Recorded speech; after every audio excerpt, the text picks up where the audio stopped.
The Middle Ages, a time of knights, castles, and epic battles, but beyond the legends and myths, what was life really like? How did people survive, thrive, and shape history? Today, we journey back in time, venturing into a world both familiar and utterly alien. We'll explore the lives of those who lived and died in this era, from the humble peasant toiling in the fields to the powerful king ruling from his fortified castle.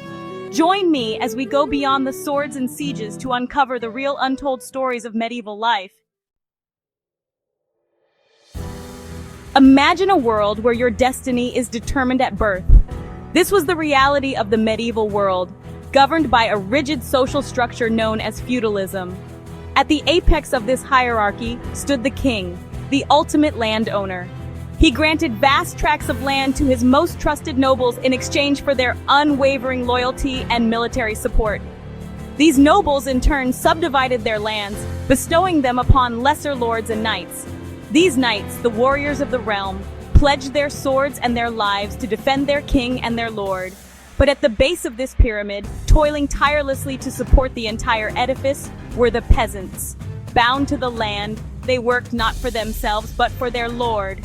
Life for the peasant was harsh and unforgiving, their days consumed by back-breaking labor. Yet within this rigid system, there were glimmers of hope, hinting at the transformations that lay ahead. Dawn breaks over the medieval village, casting a pale light on the humble dwellings huddled together, as if seeking warmth from the encroaching chill. For the peasant family stirring within, there is no respite from the relentless cycle of survival. Their home, a single-room cottage with walls of wattle and daub, offers scant protection from the elements. The air is thick with the smell of wood smoke and damp earth.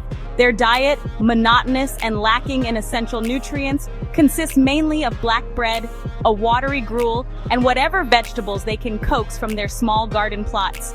Disease is a constant threat, lurking in the shadows of their unsanitary living conditions. Without proper sanitation or medical knowledge, even a small cut could turn deadly. Yet amidst these hardships, the human spirit endures. Families find solace in their shared struggles, drawing strength from their faith and from the traditions passed down through generations. For the peasant, life is a constant struggle, yet they are the bedrock of medieval society. He stands apart from the common folk, a figure of strength and martial prowess, the knight. His life is one of duty, honor, and unwavering loyalty to his lord. But the path to knighthood is long and arduous, demanding years of rigorous training. From a young age, noble sons destined for this life are sent to live in the households of knights and lords. As pages, they learn the intricacies of courtly etiquette, the art of falconry, and the rudiments of swordsmanship. At 14, they transition to the role of squires, serving knights in peacetime and on the battlefield. Only the most skilled and dedicated squires are eventually deemed worthy of knighthood. The dubbing ceremony transforms them into warriors bound by a sacred code of chivalry. But the reality of medieval warfare is far removed from the romantic ideals of chivalry. Knights, bound by oaths of loyalty, fight valiantly for their lords, their comrades, and their ideals. Dominating the landscape, a testament to the power of their builders, stand the castles, imposing fortresses that evoke images of sieges, battles, and courtly intrigue. These are not merely grand residences, they are symbols of authority, strongholds designed to withstand the chaos of medieval warfare. Their towering walls, constructed of massive stone blocks, rise from the earth like impregnable cliffs. Moats, deep and treacherous, encircle them, deterring attackers and adding another layer of defense. Drawbridges control access to the inner bailey, where the heart of the castle beats. Within these walls, life is a microcosm of medieval society. The lord and his family reside in relative comfort, surrounded by their retainers and servants. But castles are more than just places of revelry. They are centers of administration and defense. From their high towers, watchmen scan the horizon for signs of danger, ever vigilant against the threat of invasion. Yet castles stand as enduring symbols of human ingenuity and resilience. In the tapestry of medieval life, women's roles were often woven into the background, their contributions overshadowed by the dominant narrative of men at war and in power. Yet, to overlook the lives of women in this era is to miss a crucial thread in understanding the complexities of this time. While societal norms restricted women's rights and opportunities, their lives were far from powerless or insignificant. Within the walls of castles, noblewomen played vital roles, managing estates, overseeing households, and raising children while their husbands were away on campaigns. Some, like Eleanor of Aquitaine, wielded significant political influence, commanding armies and shaping the destinies of nations. For peasant women, life was an unceasing cycle of labor. They toiled alongside their husbands in the fields, tended to livestock, and managed the household, ensuring the survival of their families. Within the church, women found opportunities for education, spiritual growth, and even leadership. Though often confined by the constraints of their time, women in the Middle Ages were far from passive figures. Imagine a world where faith is not just a personal belief, but a pervasive force that shapes every aspect of life, from law and governance to education and social customs. This was the reality of medieval Europe, where the church, with the Pope at its helm, held sway over the hearts and minds of millions. Its influence was inescapable. Cathedrals and monasteries, architectural marvels of the age, dotted the landscape, serving as constant reminders of the church's authority. The ringing of church bells marked the passage of time, calling the faithful to prayer and dictating the rhythm of daily life. The church controlled vast tracts of land, amassed through donations and tithes, a tax levied on every Christian household. Monasteries became centers of learning, preserving ancient texts and fostering intellectual pursuits in a time when literacy was limited to a privileged few.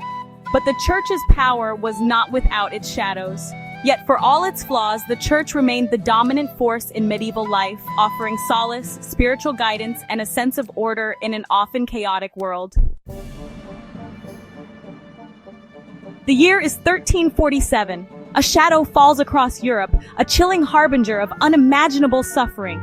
It arrives on ships, carried unknowingly by fleas that feast on rats, themselves stowaways on merchant vessels laden with goods from distant lands. This is the Black Death, a relentless plague that will forever alter the course of history. It begins subtly, with whispers of a strange illness spreading like wildfire through the teeming cities of the East. Then, with terrifying speed, it reaches European shores, its arrival heralded by the gruesome deaths of sailors aboard ships arriving in Italian ports. The plague is merciless in its assault, sparing no one, rich or poor, young or old. Victims are racked with fever, their bodies covered in painful pus-filled buboes that blacken and swell. The Black Death leaves an indelible scar on Europe, decimating populations and shattering economies. Yet from the ashes of this cataclysm, the seeds of change are sown. As the grip of the Black Death loosens its hold on Europe, a new chapter begins to unfold, one marked by the burgeoning growth of towns and the rise of a new social class, the merchant and artisan. Towns, once overshadowed by the dominance of feudal manners, become magnets for those seeking opportunity and escape from the constraints of rural life. Within their bustling walls, a vibrant new world takes shape. Markets overflow with goods from distant lands, brought by intrepid merchants who brave perilous sea voyages in pursuit of profit. Skilled artisans band together, forming guilds to protect their interests and regulate their trade.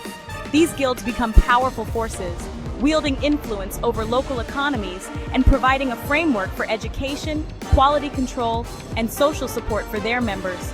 The rise of towns and guilds challenges the established order of feudalism. People are no longer bound to the land or beholden to a lord for their livelihood. This newfound independence fosters a spirit of innovation and creativity. The Middle Ages, far from being a static and unchanging era, are revealed to be a time of profound transformation. Life in the Middle Ages, despite its hardships and uncertainties, was not without its moments of joy, celebration, and shared laughter. Imagine the sights and sounds of a medieval festival, a riot of color, music, and laughter. Jugglers toss brightly colored balls into the air, their nimble fingers defying gravity. Minstrels with lutes in hand weave tales of love, loss, and heroic deeds, their melodies transporting listeners to distant lands and bygone eras. Jousting tournaments, the pinnacle of medieval entertainment, draw crowds from far and wide. Knights clad in shining armor charge at each other on horseback, their lances clashing with a resounding boom that echoes across the tourney grounds. In the evenings, people gather in taverns seeking refuge from the day's labors. The air is thick with the smell of ale, the murmur of conversations, and the raucous laughter of those sharing stories and songs. Even within the walls of castles, entertainment plays a vital role.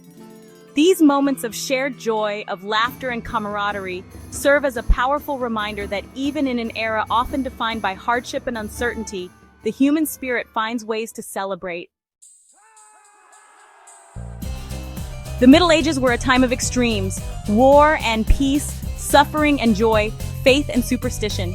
Though often seen as dark and brutal, it was also an era of progress, resilience, and transformation. The echoes of this complex and fascinating period reverberate through time, shaping the world we know today. From the soaring cathedrals to the enduring legacy of chivalry, the Middle Ages continue to captivate our imaginations, reminding us of the enduring power of the human spirit to adapt, innovate, and create beauty even in the face of adversity. What other medieval secrets remain untold? Subscribe for more stories from history.